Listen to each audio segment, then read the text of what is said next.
At the end of the previous video, I did an example of a line integral over a line segment, and we found the answer was a particular number. I then asked you to compute the same line integral of the same function, but over a different curve. The curve, however, did have the same initial and terminal points, so it started and ended at the same points. It just, instead of doing a line segment, it went along a parabola. And what you hopefully found was that you got a different value. For some people, this is actually surprising because when you think of integrals in like a single variable calculus setting, the integral is simply determined by taking the endpoints of the interval and looking at the antiderivative at those endpoints. That's the fundamental theorem of calculus. You find an antiderivative, you plug in the endpoints into that, and you subtract. And so what happens between the endpoints of the antiderivative doesn't make any difference on the integral itself, on that value. But in line integrals, what happens from endpoint to endpoint does make a difference. And that's one observation that we need to make.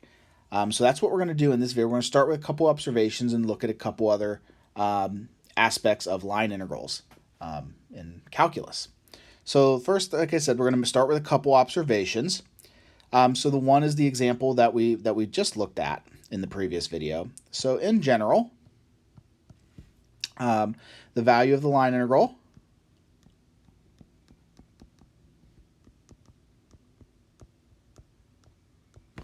depends on the curve C, not just the endpoint.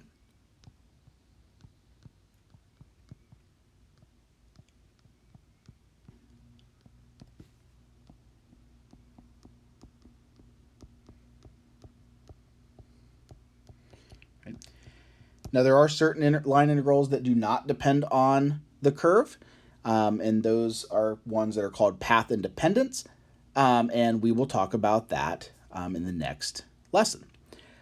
So in general, though, the value does depend on the entire curve and what we do.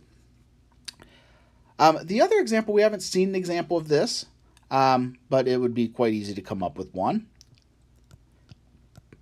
The value also depends on the orientation of curve C.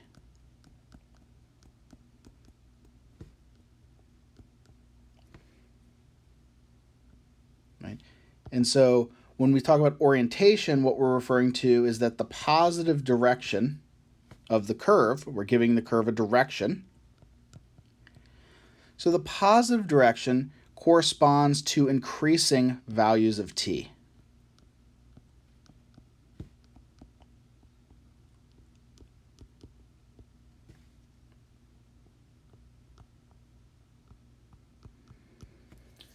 Right, so whenever we have a curve, we're thinking of it going from some point to some other point, and we have a direction implied there.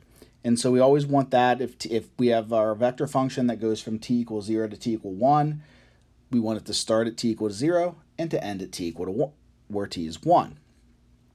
And so in terms of pictures, if we have a curve in the plane here, say we have a curve C, maybe given by this, I'll draw an arrow here to indicate that we're actually moving on this curve up and to the right.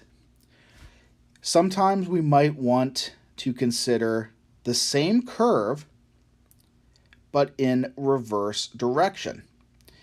Right, so we might want this, but we want it to go back. We want it to start in the first quadrant and end up down in the third. And if C is already described as the first curve over here, we're going to describe this curve in a very natural way and call it negative C. Right? Almost every time in math when you want to do something in the opposite direction, we're going to define it with a negative sign. And so the curve negative C just denotes the same curve, but with the points, but pointing in the opposite direction. So it starts where curve C ends, and it ends where curve C starts. And now, if we do this, if we look at a curve in the opposite direction, if we take a line integral over negative C, over the opposite curve of a function, with respect to arc length, so we're going to do our original line integral with ds, it turns out that this is exactly equal to the line integral of over c of this function.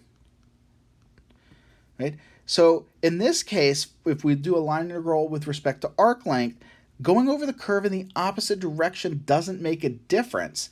And the reason is that this is surprising. I always found this surprising, at least. The reason that these are equal is that if you go back to the derivation of this DSI, the arc length, this is always a positive constant.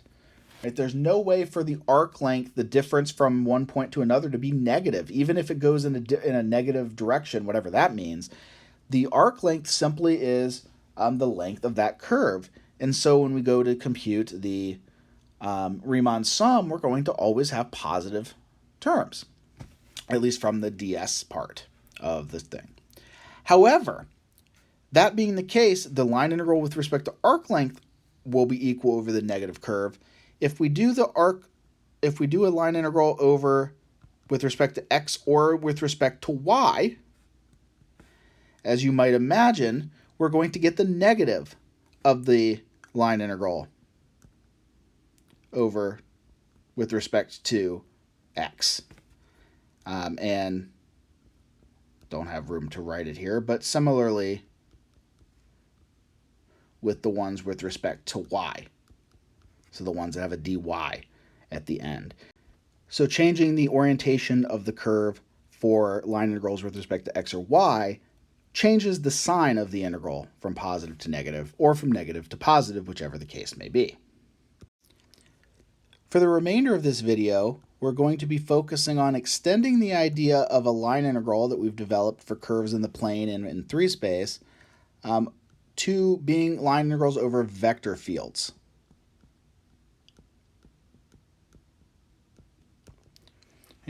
So in order to do this, what we need is we need capital F to be a continuous vector field. Now remember, a vector field is a vector-valued function. And so in order to be continuous, we need each of its components to be continuous. So we need it to be continuous on a smooth curve C. So it doesn't have to be continuous everywhere, just on our smooth curve. And again, this curve, like normal, needs to be given by a vector-valued function r of t on the interval from a to b. And so what we could do is we could go through the same derivation that we did at the beginning of the first line integral video in this context with the vector field, and we can actually find a line integral of a vector field over this curve C. And we're going to skip that. Of course, if you can find it in pretty much any calc book if you're interested in that derivation. We're just going to jump to the punchline here for purposes of time. So what we do is we can define the line integral over curve C of our vector field F, and we're going to write it as dot dr. So the reason that it is going to be dr would become apparent in the derivation. We end up having to bring in the unit tangent vector that we've seen in the past. We bring that into the mix and we simplify, and we've seen the unit tangent vector having relationships with r before, so this is not surprising. And we are going to write it with a dot for, again, there's going to be a dot product involved in this. And the way that we're going to actually evaluate this line integral is by integrating the integral from a to b, and those are going to be the endpoints of our curve, of f, a vector function evaluated at r of t.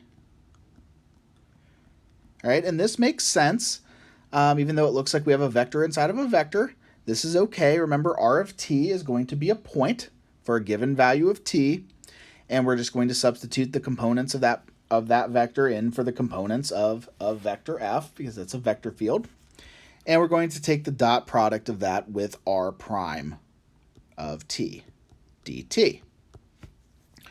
Right, so this is our formula here for evaluating the line integral of a vector field over a curve C. We parameterize the curve with the function r from t ranging from a to b.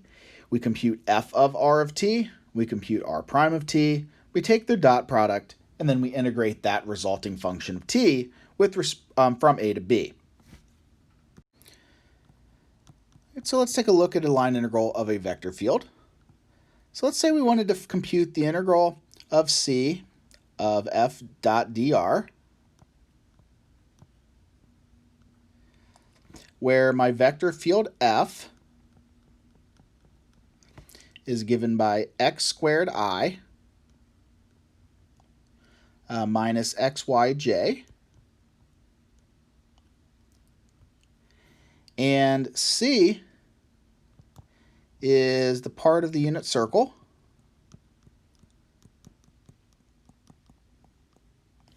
in the first quadrant.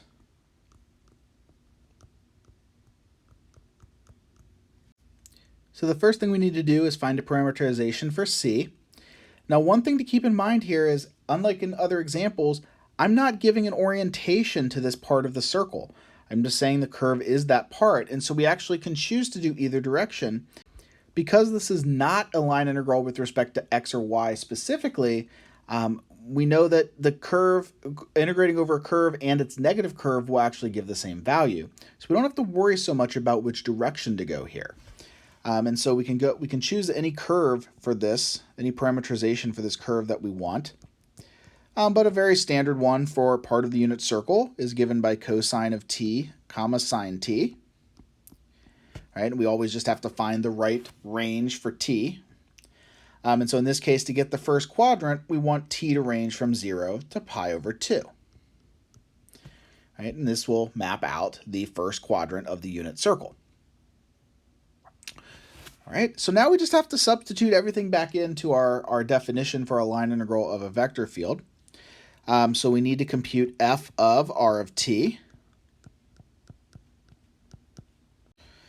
Right, so we have x squared, which is cosine squared of t, times I, minus xy, which is cosine t sine t, times j. We need to also know r prime of t. We can keep it in component form, but just to match up with f of r of t, I'm going to go ahead and write it with the standard basis vectors.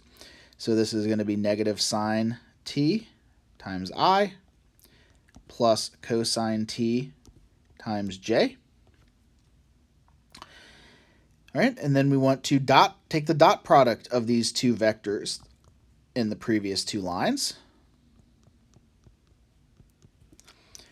And so when we do that, we're going to get cosine squared t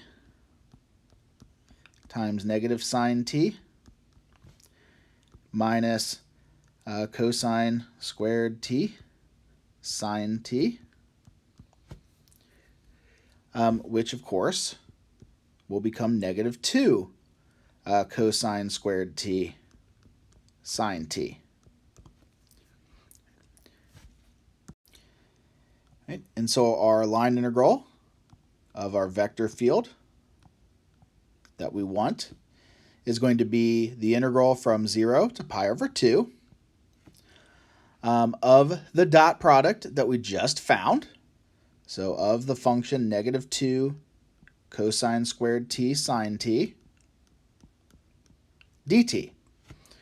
Right, so the quantity in parentheses is our f of r of t dot r prime of t. And so this is pretty quick integral to compute. We can do a u substitution of u being cosine t. du would then be negative sine t dt. And so when we go to compute this integral, we end up with a positive 2 from the du having a negative term in it.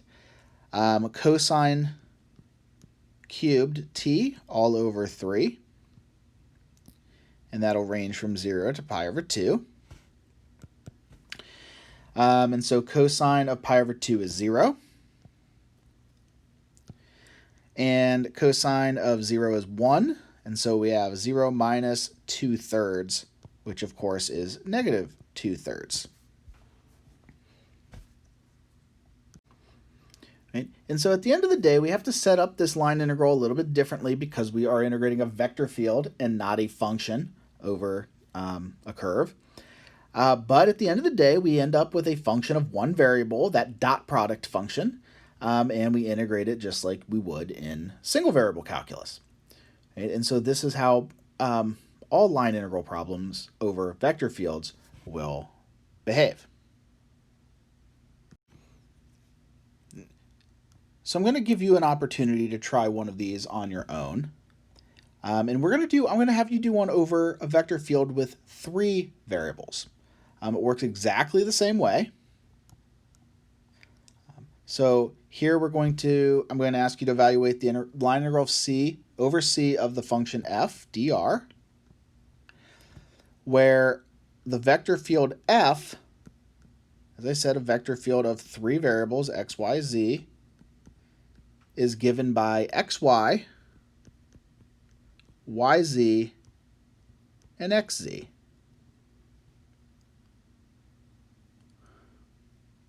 And the curve C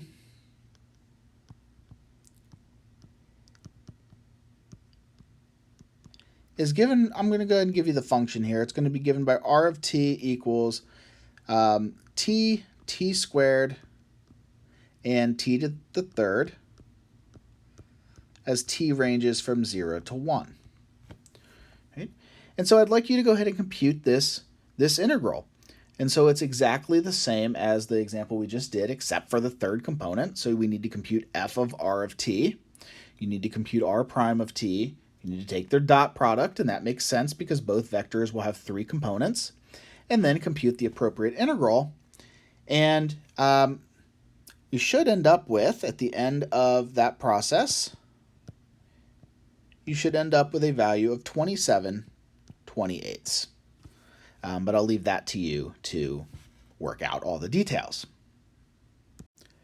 The last thing we want to do in this video is to look at an alternative way to compute the line integral of a vector field. And so as an example, let's just take an arbitrary vector field, f of x, y, and let's call the component functions here, the scalar functions, p and q. Now keep in mind, p and q are actually functions of x and y, but to simplify the notation in this calculation, we're just going to write them as p and q.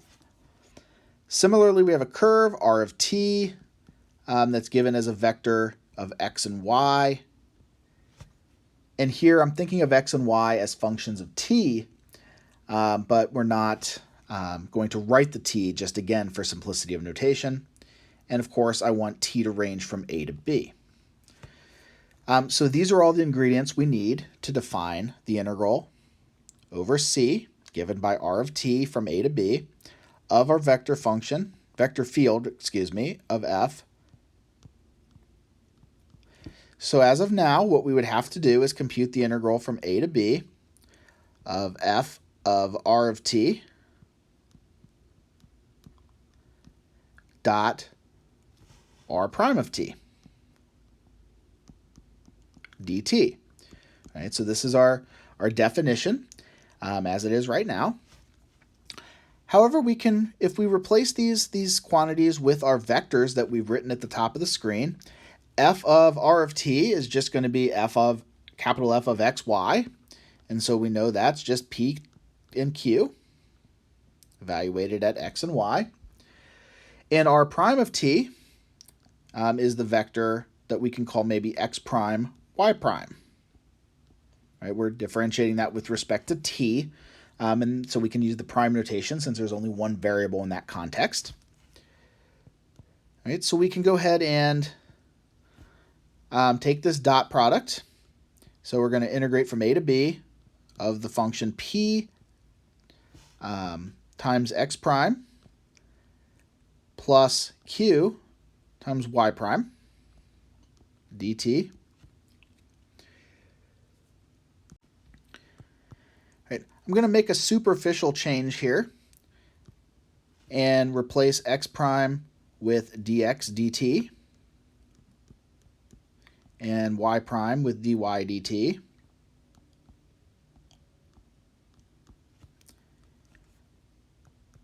And now, thinking of these as differentials, we can, if you think of these all as everything here as differentials, we can distribute the dt across the brackets, and what we end up with is the integral from a to b of p dx plus q dy. Right?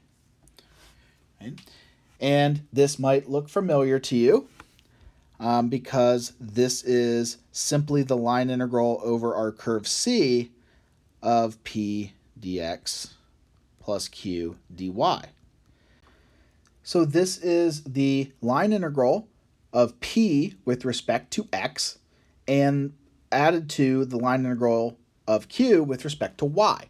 And we saw how to compute something like this in a previous video. And so it turns out that what this calculation here shows is that this is exactly the same thing as the line integral over a vector field f whose scalar fields are the functions p and q, respectively. Now everything here is defined in terms of vector field with two components, a curve in the plane. We can extend this in a very logical way to a vector field with three variables. So if our vector field is a vector field with three variables with scalar fields p, q, and r, and our curve, again, is given as a function of t, but in terms of x, y, and z, then the integral over curve C of our vector field f dot dr.